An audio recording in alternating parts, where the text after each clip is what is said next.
එයාගේ ටැලන්ට් එක දැකලා හරි වැඩ කර ගන්නවා. ඊට පස්සේ වැඩ කරනකොට ගනුදෙනු කරනකොට තමයි අර කෑල්ල අහුවෙන්නේ. ඩිසිප්ලින් කියන කෑල්ල. මෙයාගේ කොහොමද දැන් මෙයාගේ ටැලන්ට් එක තියෙනවා. මෙයාගේ ඩිසිප්ලින් කියන කෑල්ල කොහොමද අහුවෙන්නේ කියන එක මම හිතන්නේ වැඩ කරන්න ගන්නකොට සහ ආශ්‍රය කිරීම ඇතුලේ හම්බෙන එක.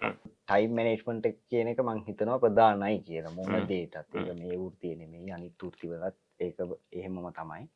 ඊට පස්සේ ඉන්න කෙනාවත් සර්ප්‍රයිස් ඒ වගේ තියෙනවා ඉතින්. එහෙම අවස්ථාවක් නෑ මම හිතන්නේ ඒක.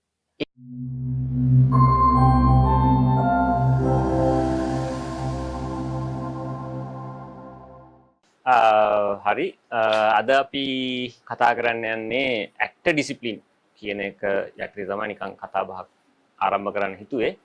ඉතින් කතා බහ ආරම්භ කරන්න ඉන්නවා මේ ධම්මික බණ්ඩාර මේ ධම්මික නළුවෙක් විදිහට ඇක්ටර් කෙනෙක් විදිහට ස්ටේජ් එකේ සහ සිනමාව සහ පුංචි තිරේ ඔක්කොගෙම වැඩ කරන නළුවෙක්. ඉතින් අයත් එක්ක කතා කරනවා ඇක්ටර් ඩිසිප්ලින් ගැන. පොඩ හිනා යන්න එනවා නේද ඇක්ටර් ඩිසිප්ලින් එක. හරි. ධම්මික පළවෙනි එක මෙහෙම එකක් අහන්න. දැන් අපි වැඩ කරනකොට අපි දැකලා තියෙනවා අපි තුමුකෝ මම පර්සනලි මම දැකලා තියෙනවා සමහර නළුවෝ ඉන්නවා ඒගොල්ලෝ හරිම දක්ෂයි. ඒගොල්ලන්ට ලොකු ටැලන්ට් එකක් තියෙනවා. හැබැයි සමහරක් වෙලාවට මේ ඩිසිප්ලින් කියන කොටසට පොඩ්ඩක් මිස් වෙලා වගේ එකක් තියෙනවා. සමහරව ඉන්නවා මේ දෙකම මේන්ටේන් කරනවා.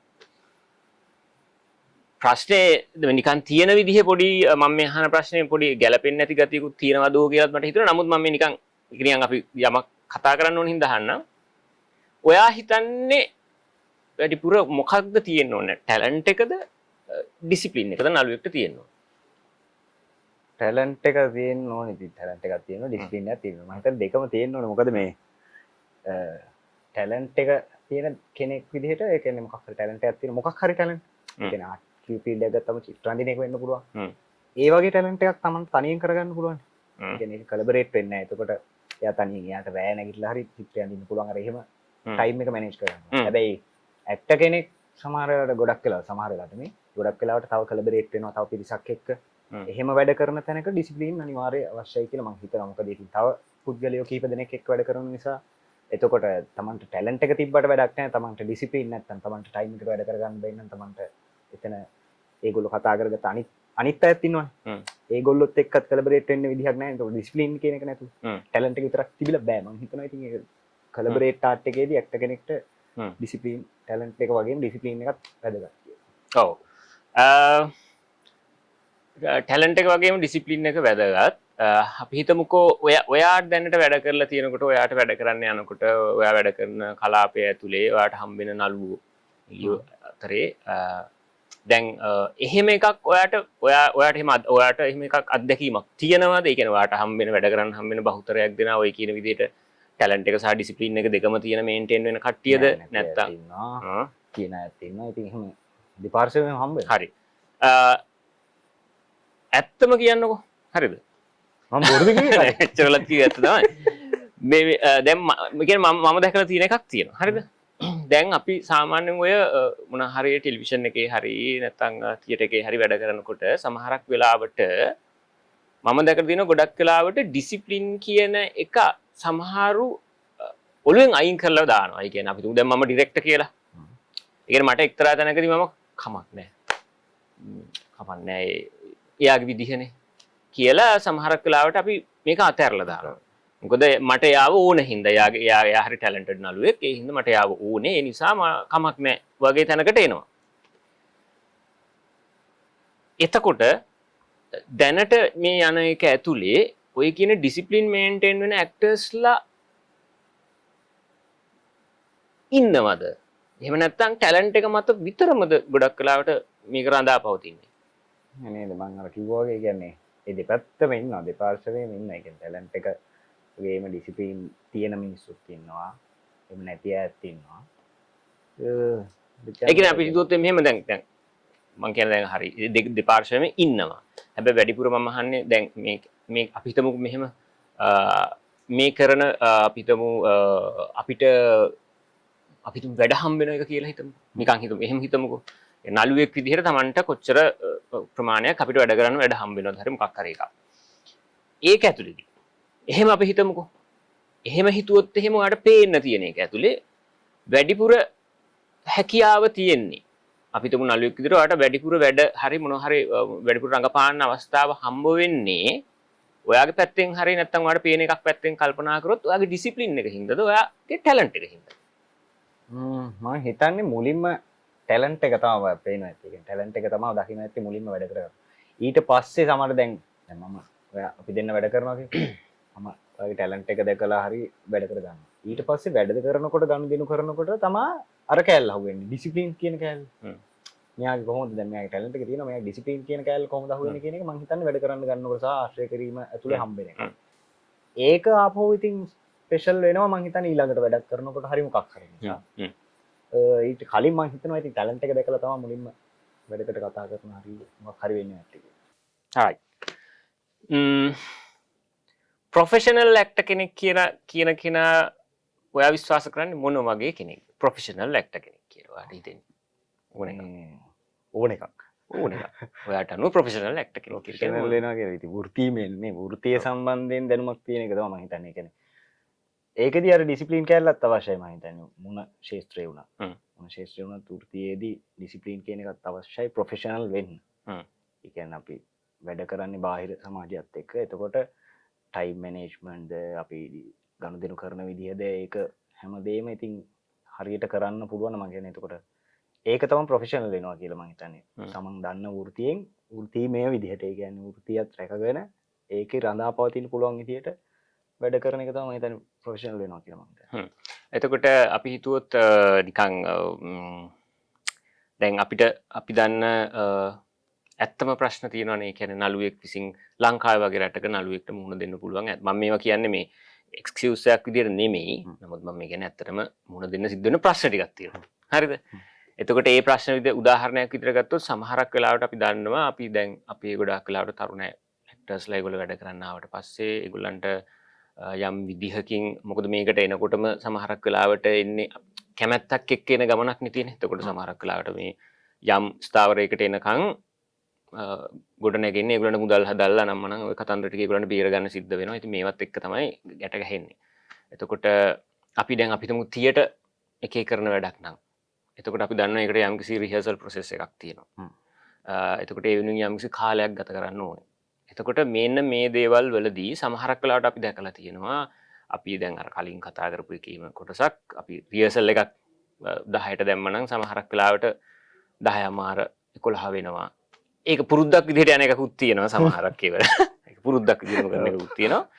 ඇත්තටම සමහරක් වෙලාවට ඒක කරගන්න අපහසු කමකුත් තියෙනවා. මොකද ඒකේ අනිත් තව කොටසකුත් තියෙනවා. දැන් අපිට සමහරක් වෙලාවට ටෙලිග්‍රෑම් එකක් හරි ෆිල්ම් එකක් හරි නම් ගියා ට්‍රාන්ස්පෝර්ට් එකක් එක්ක රඟපෑවා ආවා ඒක ඉවරයි. සමහරක් හැබැයි තියට එක පැත්ත වැඩක් කරද්දි සමහරක් වෙලාවට මේ ඇක්ටර් කෙනෙක්ට මම හිතන්නේ නැහැ සමහරක් වෙලාවට රිහර්සල් එකද එහෙම බොහෝ විට එහෙම ගෙවීමක් හරි මොකක් හරි කියන එක ගොඩක් වෙලාවට ඉතින් මම කියන්නේ ඒක වෙන්න ඕන කියන මම දන්නේ නැහැ.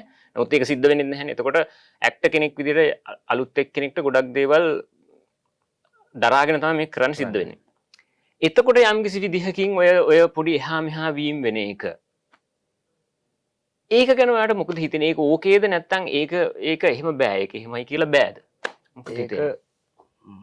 ඕකේ වෙන්නේ මම හිතන්නේ මේ වෘත්තියට පිවිසෙන තැනනේ ඔය කියන විදිහට. ඔව්. අපි හැමෝම එහෙම ඒ කියන්නේ මොන ශේෂ්ත්‍රයට ගියත් ශේෂ්ත්‍රයට පිවිසෙන මුල් කාලේ ඉතින් අපිට අර මොනවද කියන්නේ අපි කටු කනවා වගේ සීන් එක කරන්නේ ඒ තියෙන උණ නිසා. තියෙන උණ නිසාම තමයි අර ඒ මොහොතේ මොකක් හරි අඩුපාඩුවක් වෙනවා නම් ඒක දරා ගන්න පුළුවන් වෙන්නේ. ඒ තියෙන උණ සහ තියෙන ආසාව නිසා තමයි යන්න ඕන වෘත්තිය වෙන්නේ. වෘත්තියට ආවට පස්සේ ඊට පස්සේ ඒක තමන් වෘත්තියක් විදිහට කරනවා නම් තමන් ඒකෙන් කියන්නේ මොකක් හරි තමන් ඒකෙන් ආදායමක් ලබනවා නම් ඒක වෘත්තියක් විදිහට හදාගත්තට පස්සේ එතනදී මං හිතන්නේ අර අඩුපාඩු ටික දරා ගන්න කියලා එකක් ඕනේ නැහැ. මොකද වෘත්තිය දැන් තමන් හදාගෙන ඒකට තමා මුල කොටස අර විදිහට ආවේ. ඒක නිසා මං හිතන්නේ මේ වෘත්තිය හදාගත්තට පස්සෙත් එහෙම ඉන්න ඕනේ කියලා. මේ මුල් කාලේ තියෙන ප්‍රශ්න අරෝමේවත් එක්ක අපි කොහොමද ගැටෙන්නේ? ඒ කියන්නේ ඒක එතනනේ අඳුර ගන්න කාලේ. වෘත්තිය මොකද්ද කියන එකත් අඳුර ගන්න. එතනදී ඉතින් සමහර වෙලාවට ඕකේ වෙන තැන් ඇති අපිට ඉතින් වෙන අඩුපාඩු හරි මොහරි වෙන්නේ. එතකොට ඒ කියන්නේ දැන් මම දැකලා තියෙනවා මෙහෙම එකක් තියෙනවා. සමහරක් වෙලාවට ඔය වර මම සඳහන් කරපු මුල් කාල වකවානුවේ ඔය සිද්ධ වෙන කතාව තියෙන්නේ. ඒක චුට්ටක් යනකොට ප්‍රැක්ටිස් එකක් බවට පත් වෙනවා. හ්ම්. ඊට පස්සේ අර ඔයා කියන සමහරක් වෙලාවට අර අපි හිතමුකෝ එයා මොකක් හරි ප්‍රොෆෙෂනල් විදිහට එයා නළුවෙක් බවට පත් වෙන තැනදී එතනින් පස්සේ සමහරක් වෙලාවට අර මුල් කාලීන ප්‍රැක්ටිස් එක එයා නොදැනීම එයාට මේන්ටේන් වෙන්න ඉඩ තියෙනවා. මොකද දැන් මම සමහරක් වෙලාවට ගොඩක් තරුණ ඇක්ටර්ස්ලා එක්ක වැඩ කරනකොට ඔය දැන් ඔය අත්දැකීම් මට තියෙනවා. ඒක මේ يعني ඒක නිකන් හරි අවංකයි වගේ ඒගොල්ලෝ කියනවා. ඒ කියන්නේ මට මෙහෙම එකක් වුණා ඒකයි මට මෙහෙමයි කියලා කියනවා. හැබැයි ඒක තේරෙනවා ඒක දිගින් දිගටම සිද්ධ වෙනවා ඒගොල්ලන්ගේ අතින්. එතකොට මට හිතෙනවා නිකන් මම දන්නේ නැහැ මම නිකන් කයි වගේ හුවේ මේක නිකන් අර පොඩි තමනුත් නොදැනී තමන්ගේ ඇතුළෙන්ම යම් කිසි විදිහක අර පොඩි තමන් ගැන සානුකම්පිත හැඟීමක් එක්ක මේකට පොඩි සමාවක් ගන්නවා වගේ කාරණාවකුත් මේක තියෙනවද කියලා. එතකොට මේ කියන්නේ ඒගොල්ලෝ එහෙම ගන්නේ මොනවා හරි ඒගොල්ලොන්ගෙන් වෙන අතපසුවීම් වලට එක්ස්කියුස් එකක් ගන්නවා වගේ දේවල්. ඔව් මං කියන්නේ දැන් ඒ කියන්නේ අර එහෙම ඒගොල්ලෝ හේතු විදිහට යම් කිසි විදිහක දේවල් ගේනවා. ඒක ගැන මම කියන්නේ කියන්නේ එතකොට සමහරක් වෙලාවට ඔය මම මතු කරපු කාරණාව නිසාම සිද්ධ වෙන එක හරහා තමන් නොදැනී නළුවෙක් විදිහට ඒක ප්‍රැක්ටිස් එකක් විදිහට පස්සේ කාලේ යනවාද කියලා මම දන්නේ නැහැ. මට නිකන් එහෙම හිතුණා ඇත්තටම මේක මේ ඔයාගෙන් අහන ප්‍රශ්නෙට වැඩිය මම අහලා මම උත්තරයක් දුන්නා වගේ ගත්තා මේ කරගත්තා.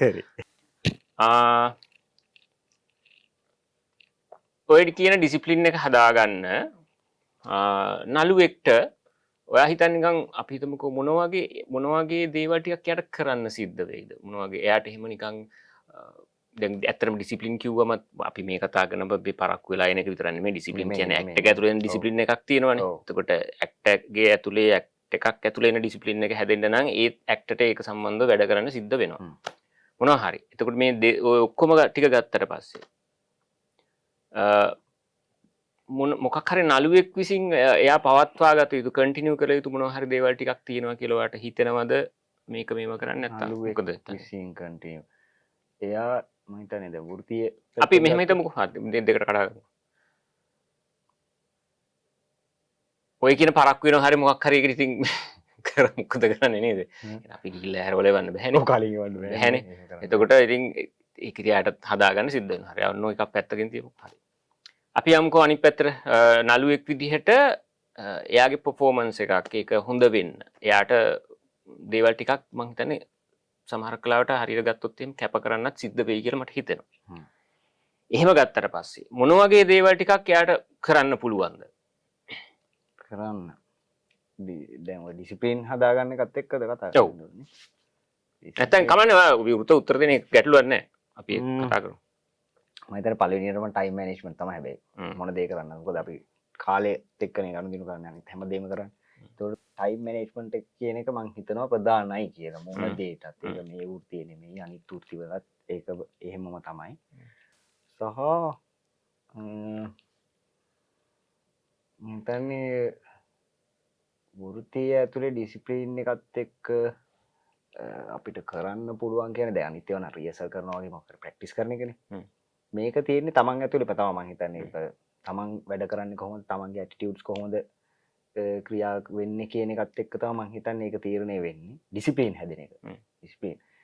ඒක ඉතින් පිටින් ඉගෙන ගන්න පුළුවන් තැනුත් තියෙනවා. ඒ කියන්නේ කියන්නේ පිටින් අපිට ගන්න පුළුවන් අවස්ථා තියෙනවා. ඒ තව කොහෙන් හරි අපි ඉගෙන ගන්නවා නම් එතන දැන් ඔය ආමියකේ අපිට හම්බ වෙන ආමියකේ මොනවා හරි ගියාම හැදෙන්නේ එක ස්ට්‍රක්චර් එකක්. අන්න ඒ වගේ ලෙසන් හම්බ වෙන තැනුත් තියෙනවා. ඉතින් ඒ වගේත් එක්ක තමයි මම හිතන්නේ ගන්න ඇති වෙන. තමන්ගේ ඇතුලෙන් තමයි ඉතින් ඒක හදාගන්නේ. ඔයා මොකද හිතන්නේ මේ අපි අතරින් යමුකෝ මේ පැත්තට ඇක්ටිං වල තියෙන ඩිසිප්ලින් එක ගැන ඔයාගේ තියෙන අදහස මොකක්ද? ඇක්ටිං වල ඩිසිප්ලින් කියලා ඔයාට නිකන් හිතෙන්නේ මොන වගේ දෙයක්ද? ඇක්ටිං වල ඩිසිප්ලින් කියලා මට හිතෙන්නේ ඉතින් අපි දැන් ඇක්ටිං කියන එක අපි ඉගෙන ගන්න දේකුත් තියෙනවා. ඒක මොකක් හරි දැන් මොන වෘත්තිය වුණත් ඉගෙන ගන්න විදිහක් තියෙනවානේ. ඒක ඇතුලේ තව දැන් මේක කලබරේට් පිරිසක් එක්ක කරන වැඩක්. එතකොට අනිත් කෙනා එක්ක කොහොමද ගනුදෙනු කරන්නේ? අනිත් කෙනා එක්ක අනිත් පුද්ගලයා එක්ක හියුමන් ඇතුලේ වෙන වැඩක් නිසා ඒ මිනිස්සුත් එක්ක ගනුදෙනු කරන්නේ කොහොමද කියන එක තමයි මම හිතන්නේ ඩිසිප්ලින් කියන එක ඕන වෙන්නේ එතෙන්ට. ඒක තිබ්බොත් ඒක තිබ්බම ඒ කියන්නේ ඇක්ට් කරන්න පහසු වෙන්න පුළුවන්. මොකද දැන් මම ඔයත් එක්ක ගනුදෙනු කරනකොට අපි දෙන්නගේ මොකක් හරි සීන් එකක් කරනවා නම් මම ඔයත් එක්ක ගනුදෙනු කලින් කරලා තියෙන විදිහත් එක්ක අපි දෙන්නට හැදෙනවා එකක් කම්බිනේෂන් එක මොකක් හරි කියන්නේ අපි දෙන්න එකට වැඩ කරන ගියාම අපි දෙන්නත් ඇතුලේ තියෙන දැන් මගේ තියෙන ඇටිටියුඩ් වලට මොකක් හරි ඩිසිප්ලින් වල ටයිම් එකට එන්නේ නැතුව හරි මොකක් හරි එකට ඔයා කැමතියි. එහෙම එකකදී ඊට පස්සේ අපි දෙන්න වැඩ ඇක්ට් එක කරන්න යනකොට සමහරට ඒ කෑලි ඇතුලේ වැඩ කරනවා. ඒක අපහසු වෙන්න පුළුවන් සමහර විට එකට ඒ ඇක්ට් කරන එක කියන්නේ ඒ සීන් එක හොඳට ගොඩනගා ඒක අපහසු වෙන්න පුළුවන්. ඉතින් මම හිතන්නේ අන්න ඩිසිප්ලින් කියන කෑල්ලෙන්නේ අරකට. ඒකෝරේ කියන ඇක්ට් එකට කලින් කෑල්ලට තමයි එන්නේ අපි වැඩ කරන්නේ කොහොමද කියන එක සම්බන්ධව.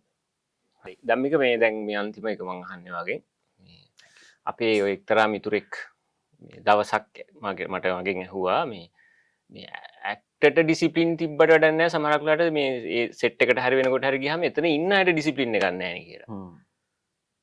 ඒතර ඇක්ටර් විතරක් ඩිසිප්ලින් එක තියලා දැන් ඔය කි ඩිසිප්ලින් හැමෝටම ඕනේ. හැබැයි දැන් එහෙම ඩිසිප්ලින් මේන්ටේන් කරන ඇක්ටර් කෙනෙක්ට මොකද්ද සිද්ධ වෙන්නේ? ඔව් මේ ලංකාවේ වගේ ඇතුලේ මම අහන්නේ. ඔව් ඒ වගේ ප්‍රශ්නත් වෙනවා. ඒ කියන්නේ ඇත්තටම මේන්ටේන් කරන්න ගියාට මේ වෘත්තිය ඇතුලේ තාම ලංකාවේ ඇතුලේ ඒක ඇත්තටම හැදිලා නැහැ තමයි. අඩුයි, ඉතාම අඩුයි. හැදිච්ච තැනුත් තියෙනවා.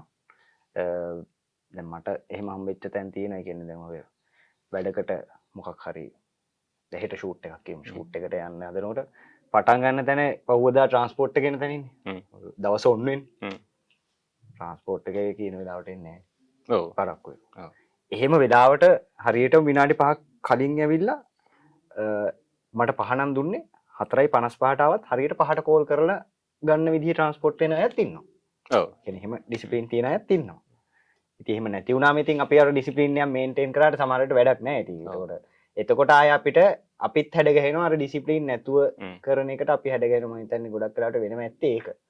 කියන්නේ ටයිම් එකට මුලින් ඉඳලම අපිට හම්බෙන්නේ නැත්නම් හරියට අපේ වෘත්තිය හරිය අපි දකින විදියෙන් කරන්න සහ අපිට ඒ කියන්නේ ටයිම් එක හරි මොක හරි අපිට ඒ විදිහටම කරන්න හම්බෙන්නේ නැතුව මුලින් ඉඳලම අපිට ගැටෙන එකත් එක්ක අපිට ඊට පස්සේ හැඩ ගැහෙන්න ෆොටෝ හැඩ ගැහෙනවා වෙන්න පුළුවන්. එහෙම දේවලුත් ඇති සහ වෙනවා එහෙම. ඒක වැඩක් නැහැ කලින් බොරුවට මේ. එතකොට ඕකෙන් වැඩිපුරම සිද්ධ වෙන්නේ ඔය කියන විදිහට ඩිසිප්ලින් එකක් කවුරු හරි මේන්ටේන් කරන තියෙන කෙනා කාලයක් යනකොට ඒක අර අනිත් එකට හැඩ ගැහෙන එක තමයි වැඩිපුරම මිසක් දැන් අනිත් එක මේ පැත්තට හැඩ ගැහෙනවා වගේ එකක් හරියට තාම අඩුයි නේ. අඩුයි. රයිට්.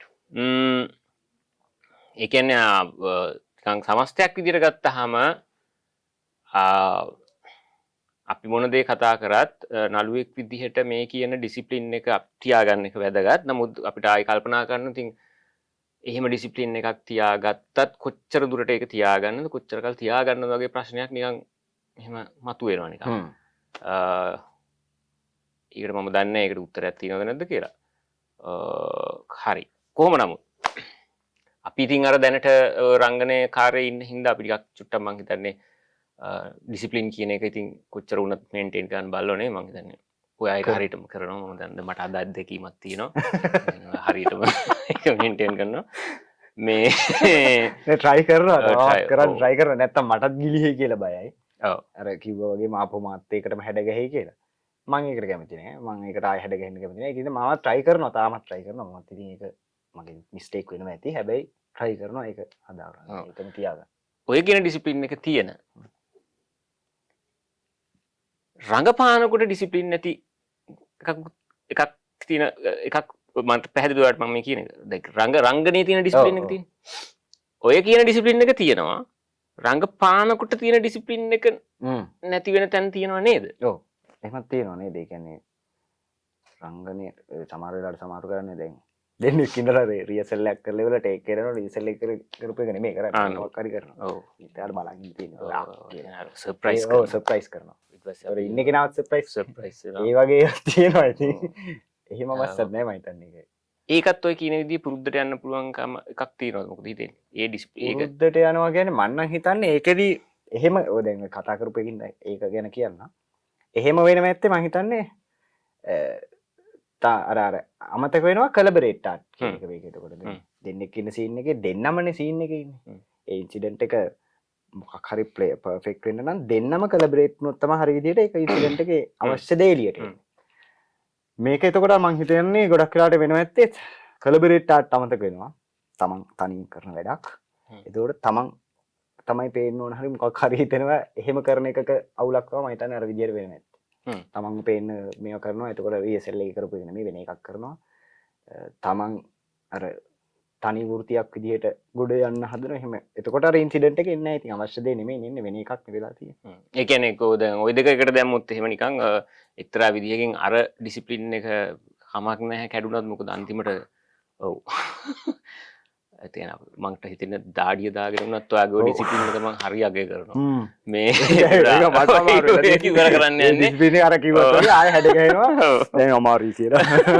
එතකොට මට හිතෙන්නේ අන්තිමට අපි කැමරාවක් හරි මොකක් හරි එකක් ඉස්සරහා මොනවා වුණත් පේන්නේ අර අපි අන්තිමට කියපු කාරණාව නිසා මට හිතෙනවා නළුවෙක්ට අර දෙකෙන් ගත්තොත් දෙවෙනි එක චුට්ටක් වැඩිපුර හිතන්න වෙනවා කියලා. ඒ කියන්නේ රංගපානකට තියෙන ඩිසිප්ලින් එක අනිවාර්යයෙන්. හරි thank you ධම්මික මේ අපි අද ඇක්ටර් ඩිසිප්ලින් ගැන තමයි කතා කරේ. ධම්මිකට සාමාන්‍යයෙන් චුට්ටක් වැඩිපුර දාඩි දානවා කරන් දෙයක් නැහැ. ඒ නිසා මේ ඒ නිසා නේ අපේ වැඩසටහන ඉවරයි. අපි ඊළඟ දවසේදී ඒක නිසා තව එකකින් හම්බ වෙමු. ඔය Thank you. thank you